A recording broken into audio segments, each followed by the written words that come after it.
For that, you just kind of stay away from it. The further away you are, oh, shoot.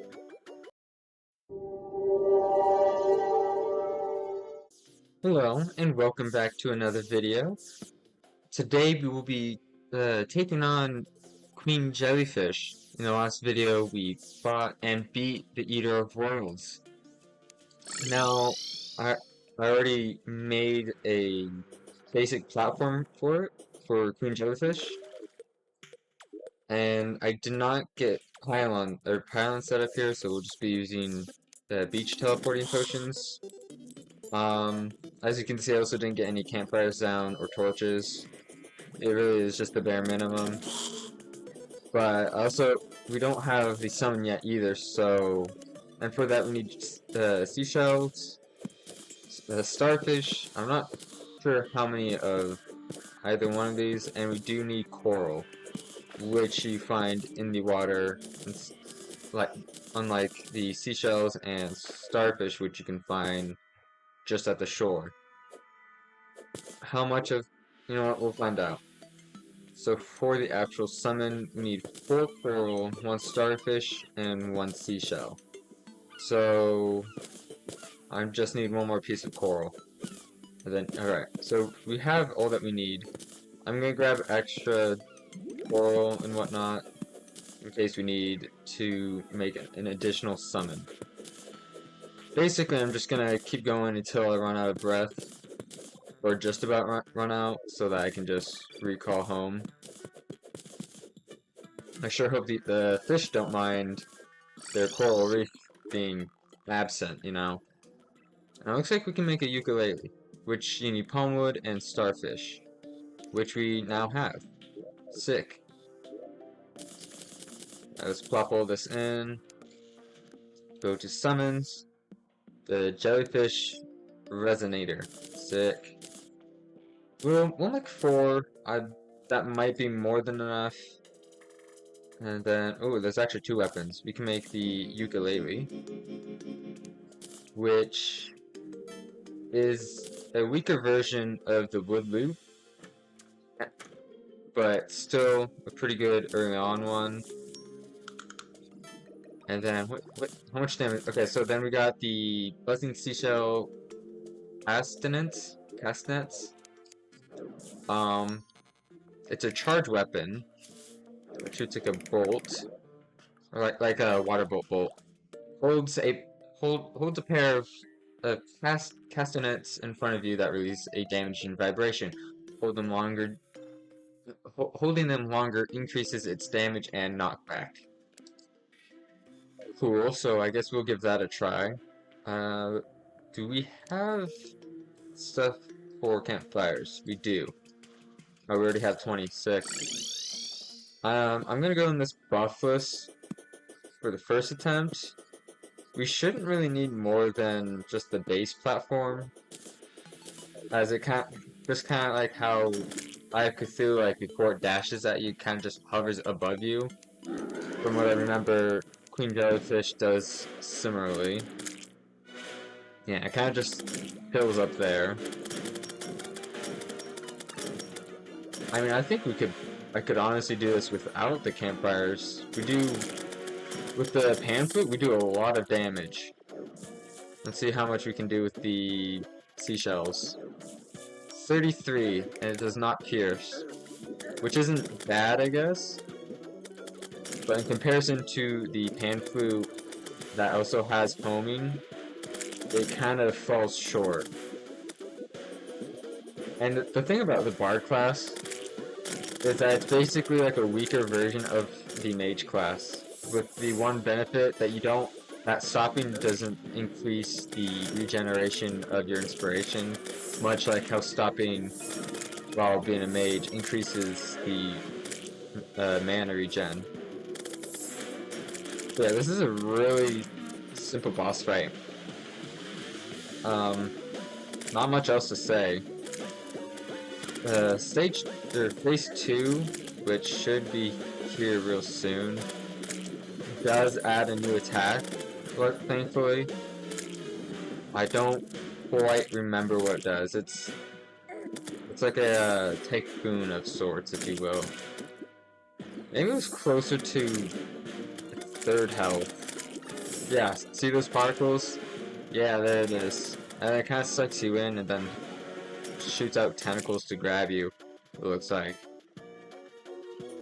For that, you just kind of want to stay away from it.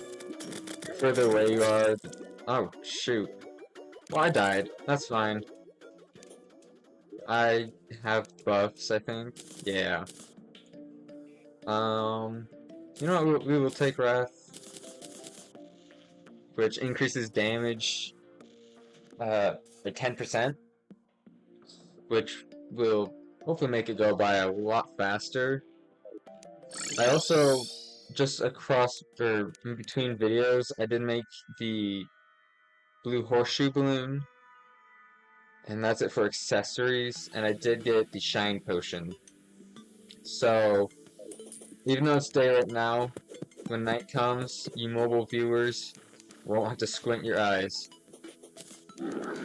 Anyways, time to hopefully melt the boss now.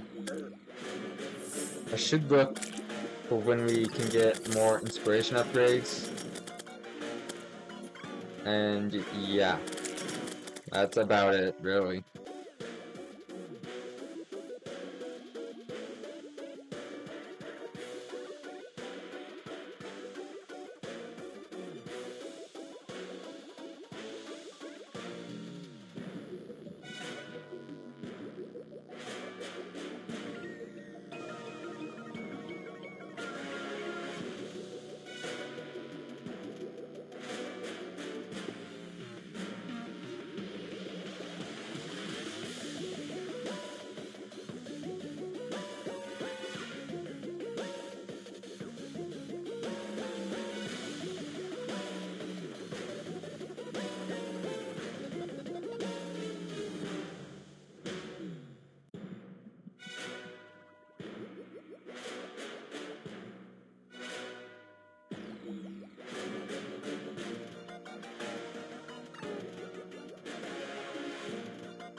Alright, and there we go. We have completed Queen Jellyfish. That was a rather eventful boss. Probably one of my favorite bosses, actually.